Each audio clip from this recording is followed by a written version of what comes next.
जय श्री राधे दोस्तों, कैसे हो आप सब। आई होप आप सब बहुत अच्छे होंगे और आप सभी का मेरे यूट्यूब चैनल में बहुत बहुत स्वागत है।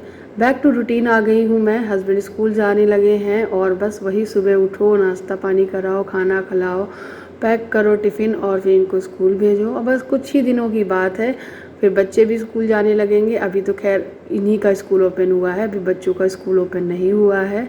तो बस यही है रोज़ की दिनचर्या। सुबह उठो, बाहर बाल्टी भर के पानी डालो, द्वार धुलो और फिर पूरे घर की झाड़ू लगाओ, पोछा लगाओ। ये सब कंप्लीट करने के बाद नहाया, चाय नाश्ता कराया और उसके बाद आज ये टिफ़िन लेके नहीं गए हैं, आज ये ऐसे ही निकल गए केवल पानी की बोतल ले जाकर। और गए जब ये जाते हैं तो मैं ऐसे ही दूर से पहले थोड़ी देर तक निहारती रहती हूँ, जब तक ये एरिए से निकल नहीं जाते। जब ये दिखने बंद हो जाएंगे, दूसरी तरफ चले जाएंगे, तब मैं गेट लगा लेती हूँ। तो बस यहाँ पे खड़े हुए देख रही हूँ मैं और फिर मैंने गेट लगाया। अब मैं अंदर जाऊँगी। अच्छा, जब मैं इनको चाय नाश्ता करा रही थी तब ये बोल रहे थे कि धूल बहुत ज़्यादा हो गई है इस टीवी यूनिट पे, तो इसको थोड़ा प्रियंका साफ़ कर देना। तो मैं फिर रुकी नहीं, इनके जाने के थोड़ी देर बाद ही मैं कोलिन लेके शुरू हो गई। मैंने सोचा चलो डस्ट साफ़ कर देते, क्योंकि झाड़ू और पोछा दोनों लग चुके हैं ना, नीचे बहुत ज़्यादा डस्ट जाएगी, इसलिए कोलिन डाल डाल के मैं गीला कर करके साफ़ कर दे रही थी। इससे साफ़ भी हो रहा है, डस्ट भी नीचे नहीं गिर रही है। तो इस तरीके से ना पूरा साफ़ हो जाएगा। और अब अपने घर में जो भी काम रहते हैं बिल्कुल नियम से होंगे। अभी तक यही रहता था कि कब वो उठ रहे हैं सोकर, कब नाश्ता, जब खाना बनना चाहिए उस टाइम नाश्ता हो रहा है। तो हर एक चीज़ का रूटीन गड़बड़ हो गया था, पूजा पाठ से लेकर घर का खाना पानी और डिनर, सब कुछ गड़बड़ था। लेकिन सही, सबसे सही क्या था वो था रात का वॉक करना। वॉक करना मैं कभी बंद नहीं की हूँ, पूरी छुट्टियों में भी नहीं वॉक, पूरी छुट्टियों भर भी वॉक की है मैंने और अभी भी करती हूँ। मुझे वॉक करना अच्छा लगने लगा है। एक तो मेरी फ्रेंड मिल जाती है साथ में, तो बहुत सारी बातें होती रहती हैं और पता ही नहीं चलता है कब 1.5 घंटा निकल जाता है हम लोग को वॉक करते करते। तो ये सब कुछ क्लीन कर दे रही हूँ। ऊंचाई ऐसा लग रहा था मैं बहुत लंबी हूँ। मुझे पता है मेरी हाइट अच्छी खासी है, लेकिन इसको साफ़ करने में सच में मुझे स्टूल की ज़रूरत पड़ रही थी। लेकिन फिर भी मैंने ऐसे ही काम चला लिया। ये दोनों तरफ की जो छोटी छोटी सी ये अलमारी सी बनी हुई है ना, क्या बोलते हैं इनको, मुझे पता नहीं है। ये छोटे छोटे से जो लगे हुए हैं ना लकड़ी के, वुड के, इस पर रखते हैं सामान, डेकोरेटिव आइटम, इन सब की जगह को साफ़ कर दे रही हूँ। वाकई में बहुत सारी धूल इस पर जम गई थी। रोज़ डेली अगर थोड़ी थोड़ी डस्ट साफ़ करते रहो ना, मतलब रोज़ भी ना करो, अगर 2 दिन में ही साफ़ करते रहो ना, तो इतनी नहीं आएगी। तो ये बाहर वाला रूम है, बहुत जल्दी डस्ट लगती है। और सच बताऊँ, मेरे घर में तो डस्ट आ भी बहुत जाती है। दोनों तरफ से ओपन है ना, बिल्कुल हवा पास होती है दोनों तरफ से, तो दोनों तरफ से ही धूल काफ़ी आती रहती है। बेडरूम में, बगल वाले साइड वाले रूम में और इसमें बैठक वाले रूम में, सब में आती रहती है। बल्कि किचन के सामने वाला जो दरवाज़ा है वो मैं कम ओपन करती हूँ। और ये एक ऐसे ही है, मेरे हस्बैंड बोल रहे थे इसको फेंक दो, बेकार है सब, लेकिन मैं फिर भी लगा देती हूँ 100 पीस के लिए। जब तक कुछ और नहीं मंगाती हूँ तब तक ऐसे ही लगा के रखूँगी। और जब मैंने कोलिन निकाला ही है तो लगे हाँ ये नीचे वाली कैबिनेट साफ़ कर दे रही हूँ, क्योंकि मुझे ऊपर वाली भी कैबिनेट साफ़ करनी है। बट ये है कि अब उसके लिए मैं सीढ़ी निकालूंगी तब जाके साफ़ करूँगी, फिर मुझे काम भी है, खाना वगैरह भी बनाना है। तो मैंने सोचा चलो इनको ही चमका देती हूँ। और इनको मैंने कई दिनों से नहीं साफ़ किया है, बहुत टाइम हो गया। वैसे तो मैं थोड़ा सा हल्का सा गीला कपड़ा करके साफ़ करती रहती थी, लेकिन इस बार कुछ ज़्यादा ही टाइम हो गया है, करीबन 1-1.5 वीक हो गया है तब से साफ़ नहीं किए। वरना हर एक दूसरे दिन मैं इनको साफ़ करती रहती हूँ और चमकते रहते हैं बिल्कुल, और गंदे भी नहीं लगते हैं। और गाइस, इनको मैं जब साफ़ कर रही थी कोलिन से तो मुझे लग भी रहा था काफ़ी ज़्यादा मेहनत करनी पड़ रही है, रगड़ना पड़ रहा है।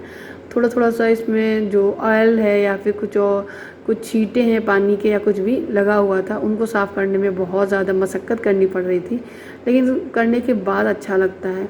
तो ये सारा काम मैं निपटा ले रही हूँ।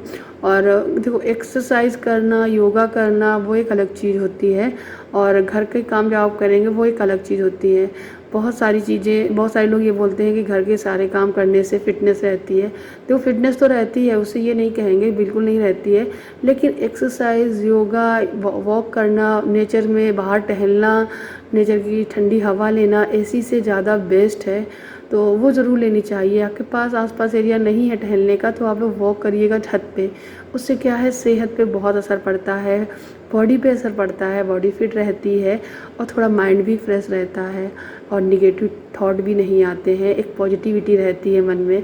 और भी दुनिया भर की जो चीज़ें रहती हैं उनको दिमाग से निकालने की कोशिश करें। जो चीज़ आपको परेशान करती है, काम करने से रोकती है, उन सब से दूर रहने की कोशिश करें। अपने माइंड को डाइवर्ट करें उन सारी चीज़ों में, जिससे आपका घर चमकता रहे, आपका घर साफ़ सुथरा रहे और आपका मन भी साफ़ सुथरा रहे।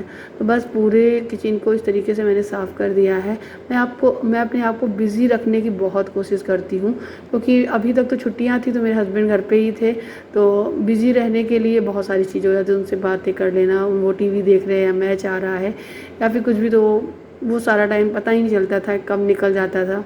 और साथ में मिलके कुकिंग भी कर लेते थे, कुछ मैं करती थी, कुछ वो करते थे।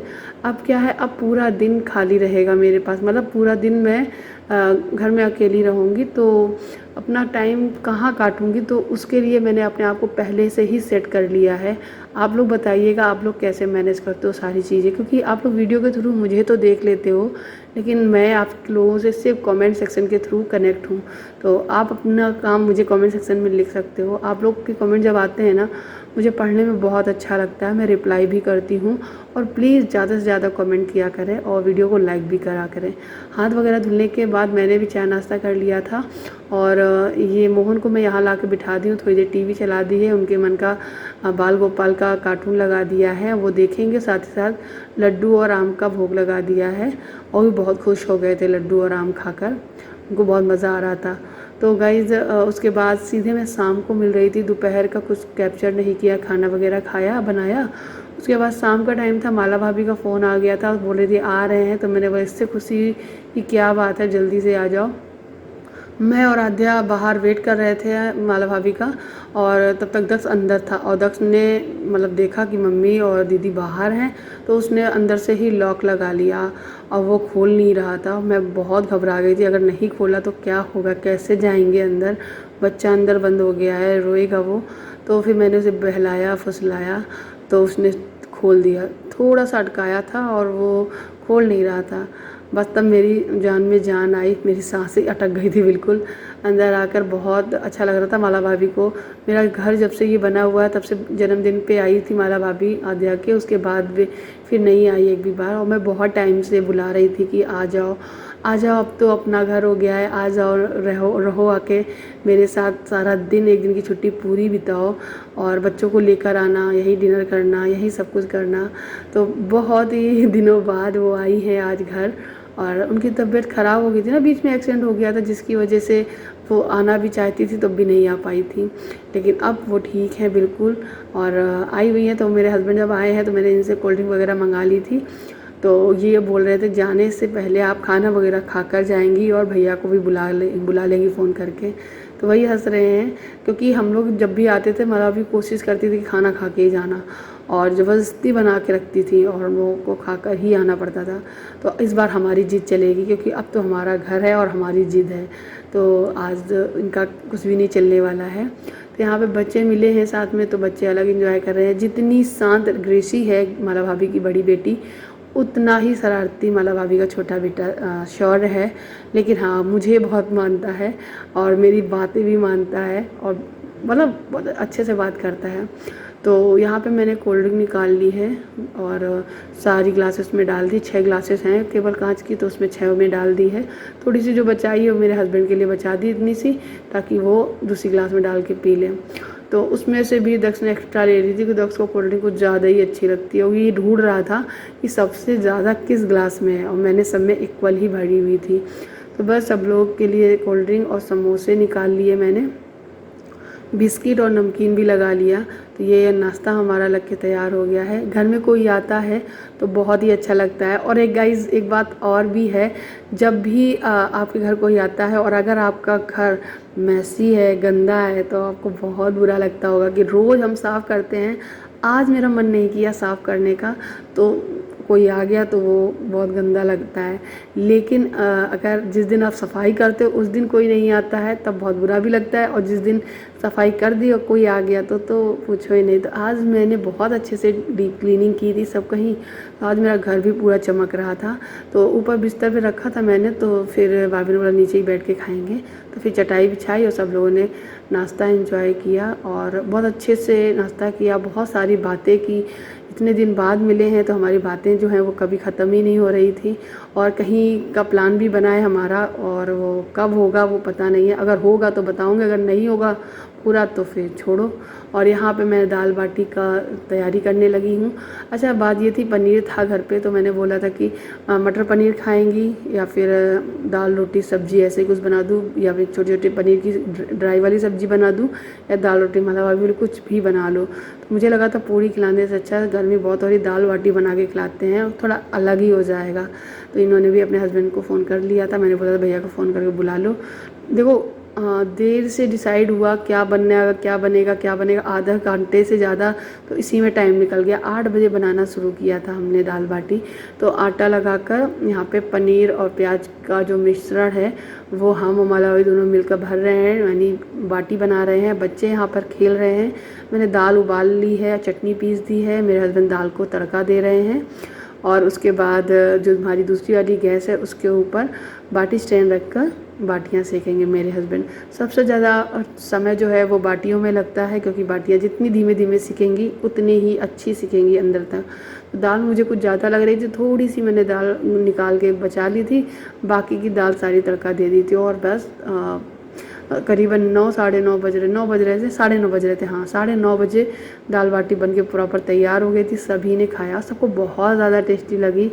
और बस मैंने बोला था अपने हस्बैंड से कि अब मैं देखती जा रही हूँ बाटी जो सीख रही हैं, आप खिला दो बैठकर। तो लेकिन नहीं, ये जो है कह रहे थे मैं ही सेकता रहूँगा, तुम खिलाओ। तो यहाँ पे मैं घी रख ली हूँ छोटे भगोने में, और उसमें डिप कर करके दाल बाटी और जो चटनी है दही वाली वो, और प्याज जो मैंने स्लाइसेस करके कट करे हैं वो, और बाटियाँ, और खूब घी में डूबी हुई बढ़िया सी बाटी बना के सबको खिलाया। और सबको बहुत ही ज़्यादा स्वादिष्ट लगी। कुछ लोगों ने तो केवल चटनी से खाई है। अब बहुत अच्छा लग रहा था। जाओ खाना बनाओ, और सबको बहुत पसंद आए। 10 बज चुके थे करीबन, और करीबन क्या 10 बज ही चुके थे, और वक्त बहुत ज़्यादा हो रहा था और माला भाभी को जाना था घर। तो मैंने बोला ठीक है चलो, आप लोग जब जाएंगे उसके बाद ही बैठ के हम लोग खाएंगे, क्योंकि अभी वो सीख ही रही है, क्योंकि उनको सीखने में बहुत टाइम लगता है। मेरे हस्बैंड की बाइक बाहर खड़ी थी तो वो अंदर कर रहे हैं, और यहाँ पे भैया अपनी बाइक पे बिठा। और मैं इनसे बोली भी थी, और ये बोल भी रहे थे कि आप 4 लोग हो तो एक काम करते, बच्चों को मैं ले लेता हूँ और आप भाभी को बिठा के चली जाइए, घर छोड़ देते हैं, हाईवे से जाना होता है। लेकिन भैया बोले कि नहीं ऐसा कुछ नहीं है, कि मैं चला ही जाऊँगा, क्योंकि हम लोगों को डर लगता है भाई, एक बार भाभी गिर गई, उनकी चोट लगी है ना, इस वजह से। तो मैंने खूब फोर्स किया लेकिन वो नहीं माने, और ये लोग बैठ के ही गए थे चारों लोग। और यहाँ पर दक्ष और शौर्य की कुछ बात हुई थी, उसके लिए भाभी कुछ पूछ रही थी कि शौर्य ने कुछ किया है क्या। हाँ, शौर्य तो डर जाता है कि कहीं मेरी डांट ना पड़ जाए। तो बस इस तरीके से रहा आज का दिन हमारा, और बहुत ही अच्छा भी था। पता नहीं चला ये वक्त कैसे गुजर गया। बस ये वीडियो के थ्रू कुछ चीज़ें कैप्चर हो जाती हैं तो जीवन भर हम इन्हें देख सकते हैं। तो गाइस इसी के साथ इस वीडियो को ख़त्म करते हैं। आप मेरे चैनल को सब्सक्राइब ज़रूर करिएगा, वीडियो को लाइक ज़रूर करिएगा, and thank you for watching. Comment section में श्री राधे ज़रूर लिखिएगा, एंड कमेंट प्यारे प्यारे ज़रूर करिएगा। Thank you for watching, bye.